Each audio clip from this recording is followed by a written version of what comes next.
Programa Palavra de Fé, um oferecimento Melani Produções, fotos, filmagens e álbuns de luxo. A paz do Senhor a todos os nossos irmãos do programa Palavra de Fé. Eu estou chegando mais uma vez com o coração motivado, muito motivado, e a proposta é compartilhar com você a palavra do Senhor. Para mim, algo extraordinário é a palavra do Senhor. Hoje eu quero falar dentro do tema valores que sustentam a vida cristã. Vamos mostrar qual é o tripé de sustentação da vida cristã. Venha conosco, Deus falará com você.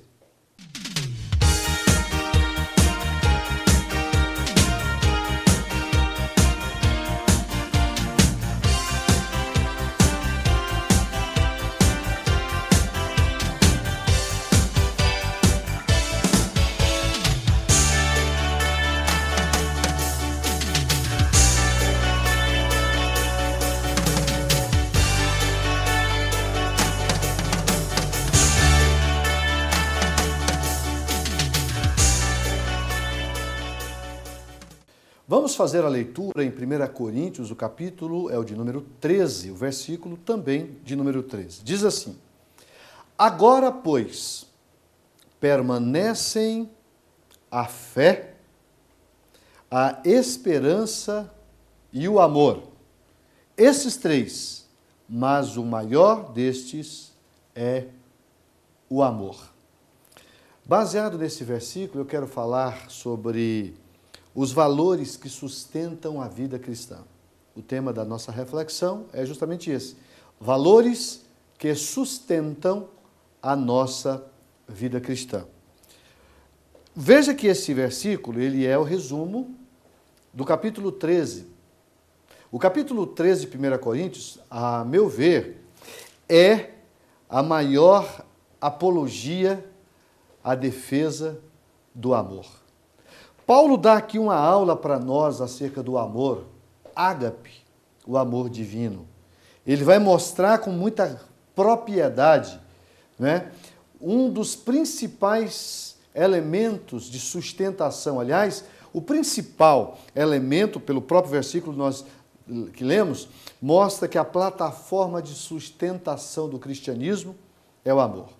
Mas depois de tratar do amor, ele vai fechar aqui mostrando duas outras virtudes que são de igual forma importantes para a vida cristã, que é justamente a fé, a esperança, e ele fecha mostrando a plataforma chamada amor. Pois bem,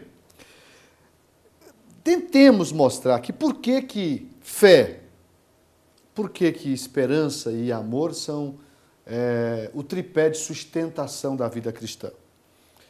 O primeiro é o poder sobrenatural da fé.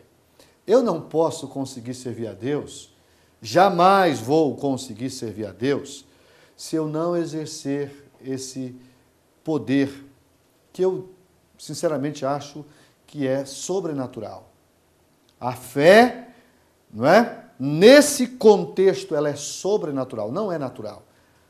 Quando você quer estudar a questão da fé, você percebe que tem três tipos de fé.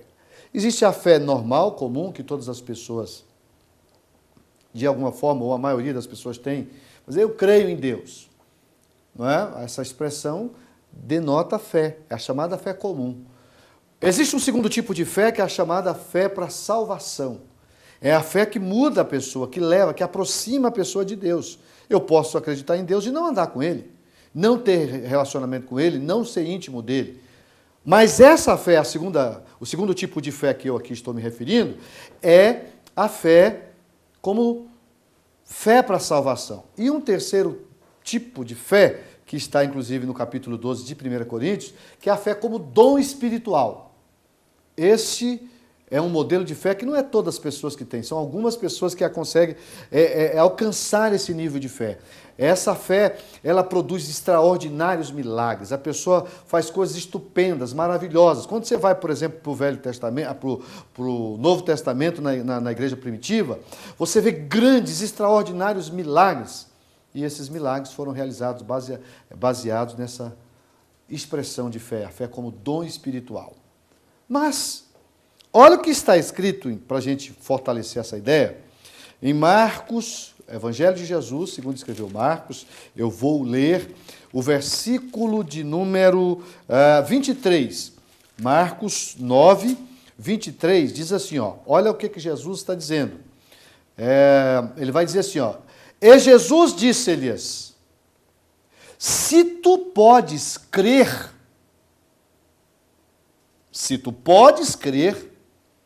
tudo é possível ao que crê.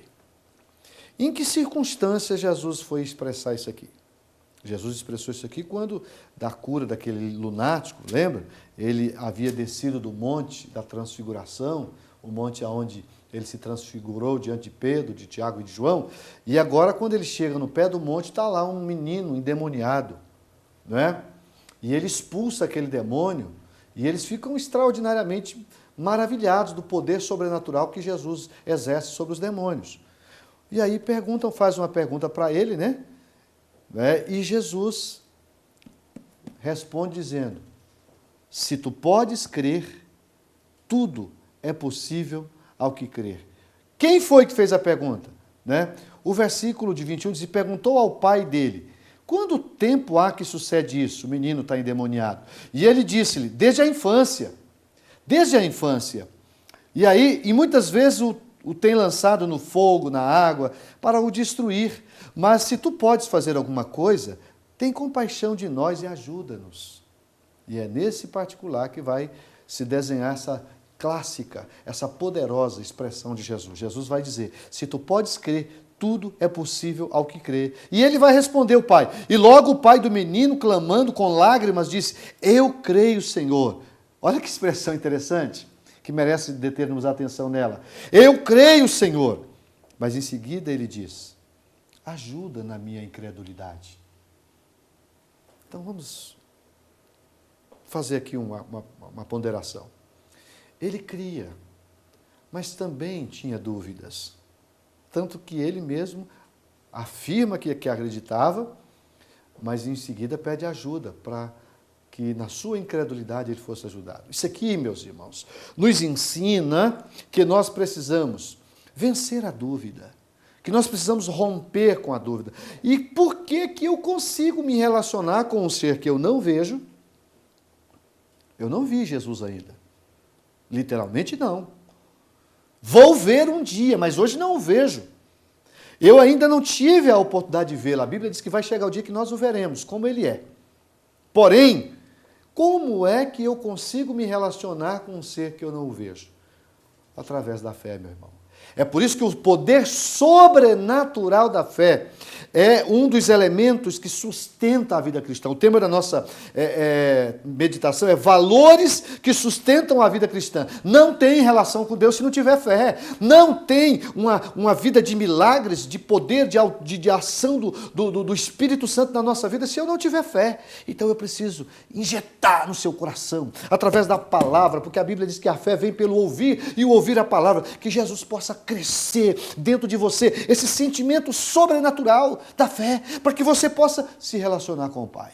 Como é triste ver uma pessoa que acredita num monte de mentiras, de bobagens, de anedotas, não é? De historinhas, mas não acredita em Jesus.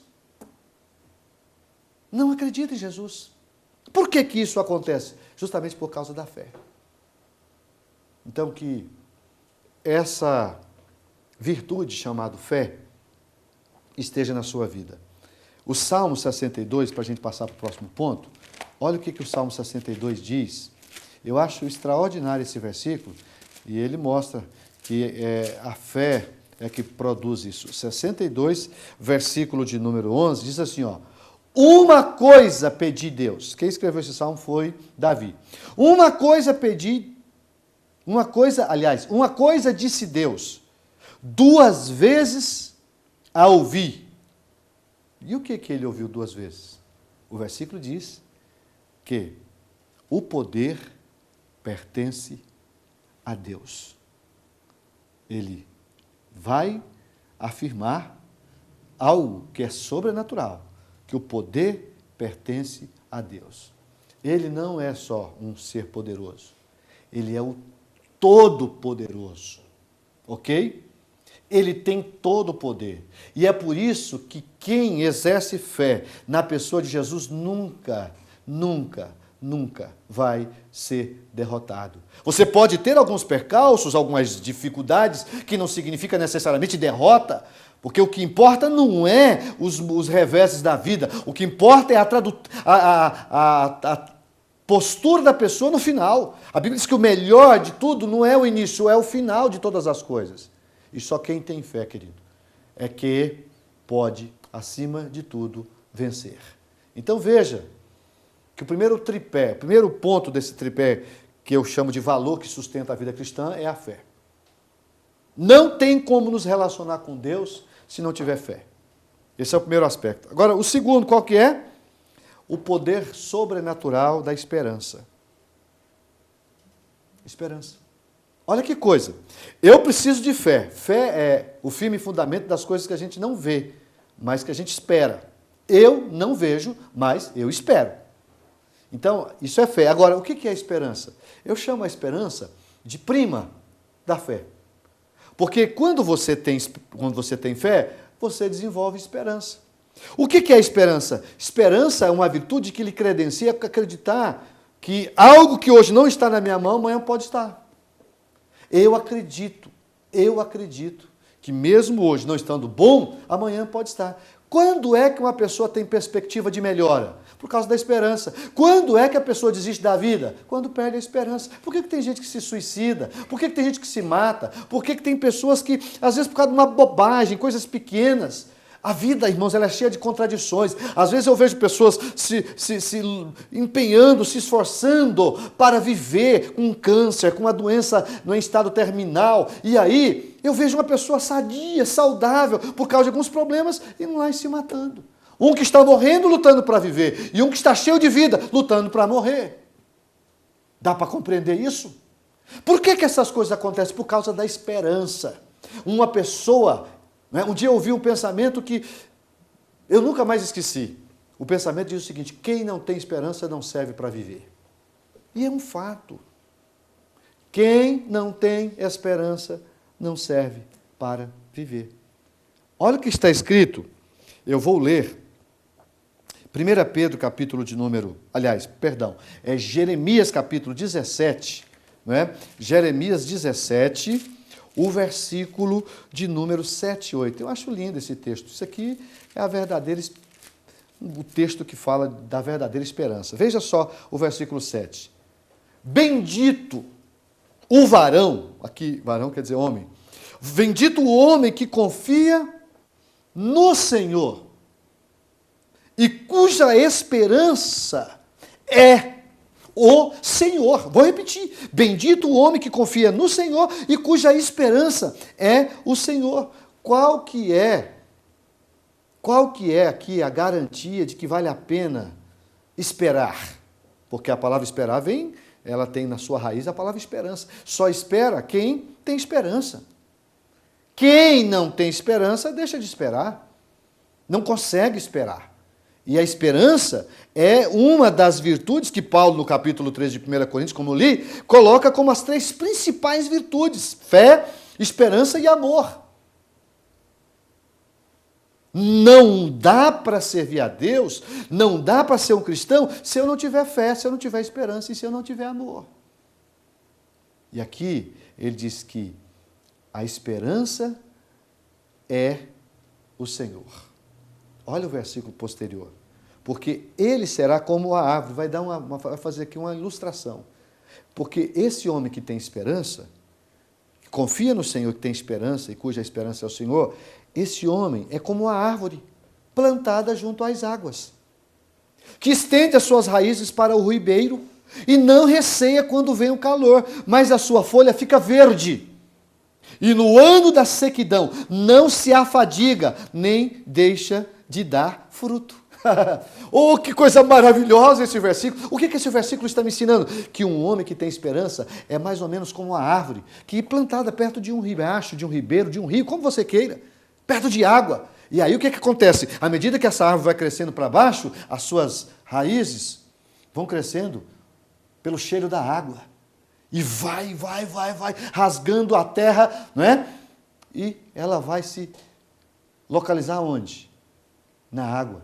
Aí vem o sol, vem o calor, vem a seca. Tudo em torno está seco, mas a árvore está verde. Por quê? Porque está com as suas raízes no ribeiro.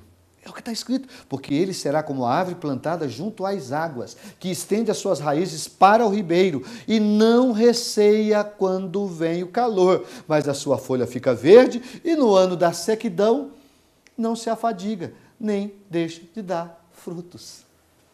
Compreende, irmãos, como a Bíblia é linda? Olha que coisa simples de entender. Isso quer dizer o seguinte: quando tudo está em crise, uma pessoa que tem esperança, ele não deixa de produzir. Ele consegue transformar as crises em oportunidades. Ele produz mais do que os outros. Ele cresce mais do que os outros. Ao invés de viver na crise, ele tira, não é, o S da crise. E aí fica o quê? Crie. Ele é criativo. Ele consegue superar as dificuldades. Por quê? Porque consegue ser empreendedor, consegue buscar no Senhor, acima de tudo, tudo aquilo que ele precisa para vencer. Só consegue fazer isso, minha gente, quem tem, primeiro, fé, segundo, esperança.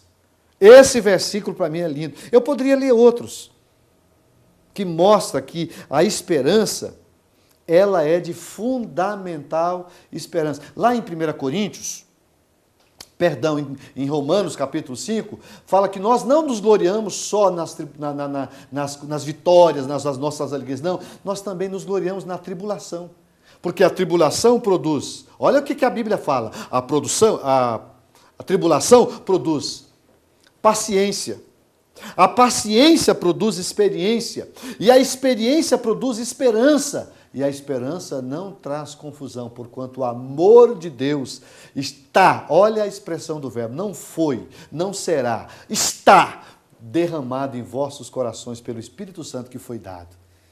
Então, uma pessoa que tem esperança, irmão, está credenciada a vencer. Que Jesus te dê essa esperança. E para fechar, o terceiro ponto importante, que a Bíblia, inclusive, coloca ele como principal, o versículo 13 de 1 Coríntios, capítulo 13 e versículo 13, né, retomando aqui para a gente concluir, diz assim, olha que coisa linda, olha que coisa linda. Agora, pois, permanece a fé, a esperança, algumas traduções diz caridade, outras diz amor. Vamos usar a expressão amor. E o amor, estas três, mas o amor é a maior dessas virtudes. Então eu preciso ter fé, eu preciso ter esperança, mas eu preciso ter amor. E para mim, não tem texto melhor do que o que eu estou lendo. O versículo 1 do capítulo 13 de 1 Coríntios, Paulo diz assim, ainda que eu falasse as línguas dos homens e dos anjos, e não tivesse amor, seria como o metal que soa, ou como o sino que tine. Um barulho apenas, que acaba.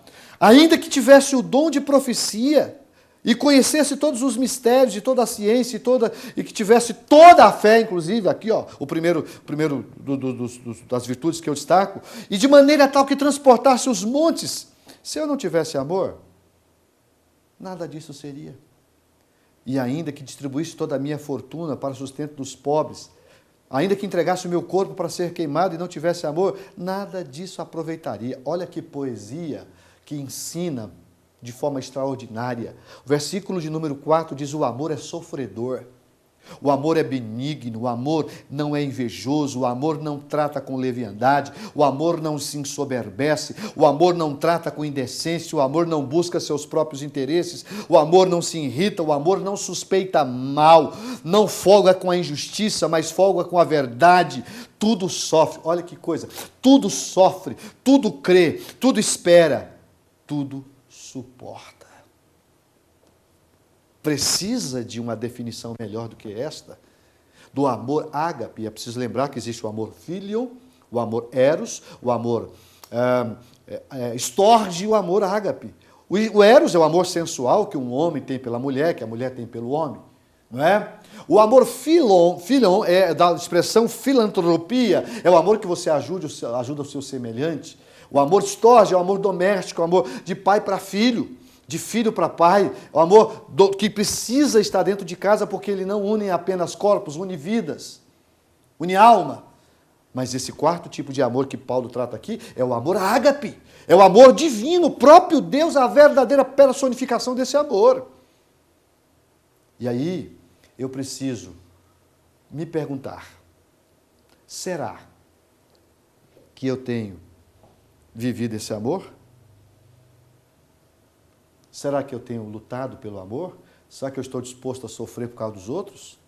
Será que eu estou disposto a desenvolver? Eu tenho pensado muito sobre isso e pregado, inclusive, sobre altruísmo. Em um mundo totalmente egoísta, como nós estamos vivendo, as pessoas pensam única e exclusivamente em si mesmo. Dane-se o meu semelhante. Esse é o sentimento. Para mim não é novidade, porque Paulo já disse, olha, nos últimos tempos haveriam homens amantes de si mesmos. Homens que só pensam nos seus próprios deleites. Mas que Deus possa me dar sabedoria, graça, entendimento, para que eu possa viver o amor de Cristo. O amor, irmãos, ele tem poder para esperar. O amor, não é? O amor tem poder de suportar. Mas percebe que para uma pessoa esperar, ele precisa de quê? De paciência. E você só tem paciência se você tiver esperança. Percebe que intrinsecamente a fé, a esperança e o amor estão interligados? Não tem como se separar. Você precisa ter fé, você precisa ter esperança, você precisa ter amor. Porque o amor é a maior de todas as virtudes. O amor faz com que guerras acabem. O amor une. O amor não divide. O amor não subtrai. O amor não destrói. O amor não faz essas coisas. Pelo contrário, o amor constrói. O amor produz vida. O amor aproxima as pessoas. O amor leva-nos para perto de Deus. Eu só estou onde estou por causa do amor maior de Deus, que antes de eu amar Ele, Ele já me amou, a ponto de entregar o Filho dEle para morrer no meu lugar. A Bíblia diz, no texto áureo da Bíblia, porque Deus amou o mundo de tal maneira que deu seu Filho unigênito para que todo aquele que nele crê não pereça, mas tenha a vida eterna. Então, minha gente, vamos sustentar a nossa vida cristã a partir desses valores. Que eu consiga investir na esperança, na fé e no amor. Que Jesus possa dar a você essa capacidade. O versículo de número 8 do capítulo 4 de Tiago, olha só, aliás, 1 Pedro, olha o que Pedro fala aqui nesse capítulo. 1 Pedro, capítulo 4, o versículo de número 8 diz assim, mas sobretudo, tende ardente amor, aleluia, mas sobretudo tende ardente amor uns para com os outros, porque o amor cobrirá multidão de pecados. Então, eu não posso me esquecer que a base, a plataforma de sustentação do cristianismo é o amor. Porque tudo começa através do sacrifício de Jesus. E eu sou pai. E hoje sou avô. Eu não teria coragem de fazer o que Deus fez. Deus entregou o Filho dele para que morresse no nosso lugar. Você quer uma expressão maior de amor do que essa, gente? Tem condição? Você consegue exemplificar uma coisa mais forte do que isso? Você pegar o seu filho e entregar para morrer para uma pessoa que não te ama?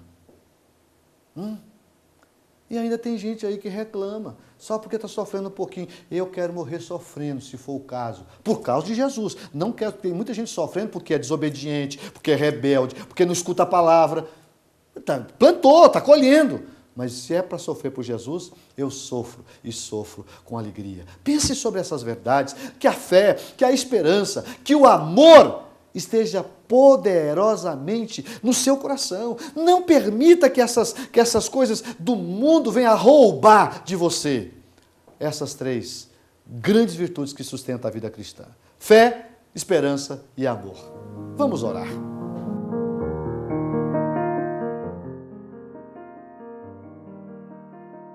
Pai querido, nós acabamos de mostrar, papai, as três fundamentais virtude de sustentação da vida cristã, a fé, o amor e a esperança. Eu gostaria de pedir ao Senhor, com toda a minha alma, ajude as pessoas que estão orando comigo neste momento tão especial do programa, Pai, que é o momento da oração. É o momento que nós entronizamos diante do Senhor para te pedir. E o Senhor tem o que nós precisamos. Ajuda esse irmão que tem dificuldade com a fé, que tem dificuldade com a esperança e tem dificuldade com o amor. Que o Teu Espírito Santo possa colocar em nós essas virtudes para que a nossa vida cristã seja sustentável, que nós possamos caminhar até que o Senhor nos chame e que o Teu nome seja glorificado em todas as nossas ações. É o que eu te peço e te agradeço, em nome de Jesus. Amém.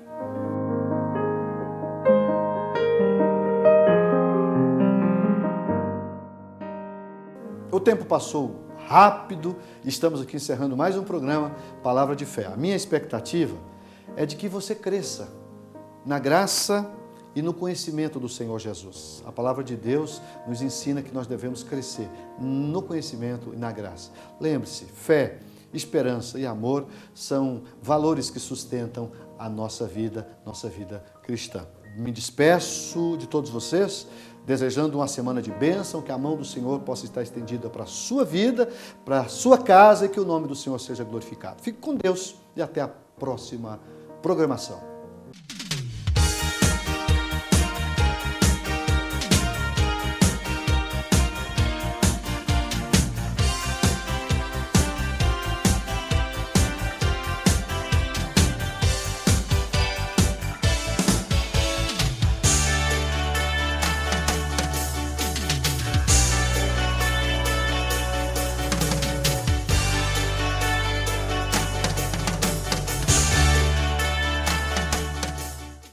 Programa Palavra de Fé, um oferecimento Melani Produções, fotos, filmagens e álbuns de luxo.